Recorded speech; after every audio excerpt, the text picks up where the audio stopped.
Bereziki saiatzen garena da herritarren zalantzak argitzen. Badakigu informazioaren garaian bizi garela eta agian ez dugu informazio berri gehiegirik ematen, baina bai saiatzen garena da zalantzak argitzen eta mitoak hausten.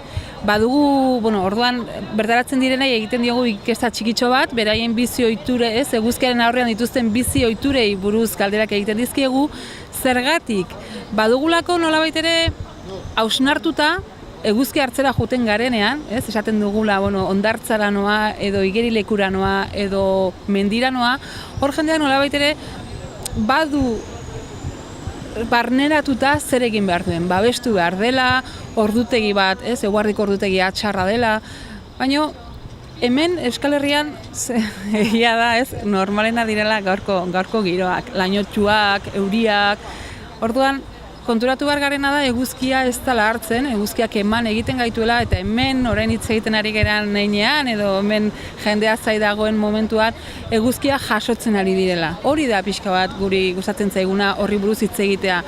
Melaninaren azterketa bat egiten dugu ere, hori azkenean da nolabait ere pertsonalizatua, pertsona bakoitzak, biztanle bakoitzak melanina, ezaugarri fisikoen arabera melanina kantitate bat edo bestea du, eta hori neurtzen diegu melanina aparato batekin.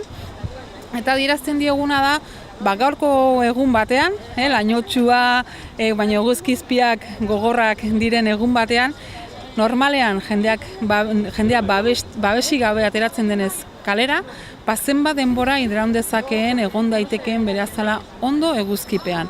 Eguzkipean ez da eguzkiari begira, eguzkipean da kalean. Haur txikietatik hasita, gurasoekin etortzen direnak, edo eta udalekuekin aurrez hitz egin da gaudenez, taldeak etortzen dira eta beraiekin egiten ditugu jolas ezberdinak eta beraiei ere beraien osasunaren arduradun egin daitezen animatzen diegu, esplikatzen diegu eguzkia ona dela, baino kontu zibri behar garela, eta hori aurrekin egiten duguna eta gero, ondo ikusten duzen bezala, adin guztietako jendea etortzen da, ez? Batzuk, aurretik ja nolabait ere minbizi mota bat izan dutenak, gaur egun tratamentuan daudenak eta badakitenak eguzkiak orduan eta min gehiago egiten dietela, zeren hori ere da gauza bat argitzen duguna, medikazio tratamentutan gaudenean edo medikazioak hartzen ditugunean, gure sistema immunitarioa ahulago dago, eguzkiaren aurrean gure azalak melanina hori edo esgarri natural hori galdu egiten du pixka bat eta oso ohizkoa izaten da, alergiak izatea, edo jendea etortzen da esanez, orain eguzkia txarragoa dago, gogorragoa dago. Agian ez da eguzkia baizik eta gure sistema immunitarioa ez dagoela hain fuerte, ez? Gure erronka beti nerabeak izaten dira, nerabeak, osasunaren gaia pixka bat urrun ikusten dutelako, baina egia da jendea hurbiltzen danak, badakiela eguzkia benetan arriskutsua dela eta kontuan izan behar dugula, ez?